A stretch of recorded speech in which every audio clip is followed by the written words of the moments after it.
Ras Purnima, রাসযাত্রায় কাঞ্চনের look. Radhe Radhe. আমরা তো এবারে পুজোর জোগাড় কিছুই করতে পারছি না, তাই একটু ছবি তুলছি। কাঞ্চন বলেছিল 27 বছরে মা হবি, এত তাড়াতাড়ি মা হওয়ার দরকার নেই, কিন্তু আমি কাঞ্চনের কথা শুনিনি। হ্যাঁ ভিউয়ার্স, চটজলদি মা হওয়া নিয়ে এবার অকপটে কথা বললেন শ্রীময়ী। আজকাল রাতে ঘুম হচ্ছে না শ্রীময়ী চট্টরাজের।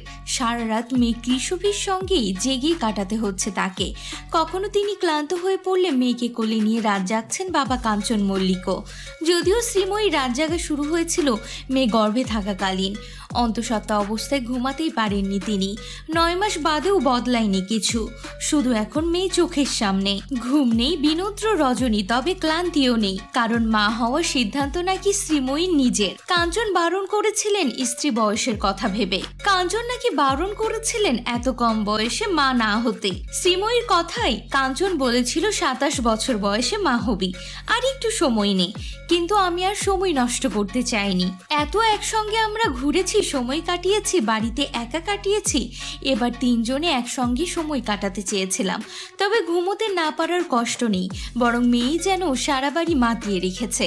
আনন্দে আবেশ এখন মল্লিক বাড়িতে। এই সাথে জানান তিনি দোল পূর্ণিমায় প্রথম বুঝতে পারেন তিনি মা হতে চলেছেন। তারপর অনেকগুলো মাসির সফর, এমনকি মালদ্বীপে মধুচন্দ্রিমায় নয়, বেবি মন সারতে গিয়েছিলেন কাঞ্চন মল্লিক ও শ্রীময়ী চট্টরাজ।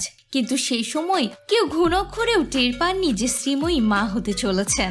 আর এবার তিনি নিজেই জানালেন কাঞ্চন নাকি এত তাড়াতাড়ি শ্রীময়ী মা হোক সেটা চায়নি, কিন্তু নাছোড়বান্দা শ্রীময়ী মা হয়েই ছাড়লেন।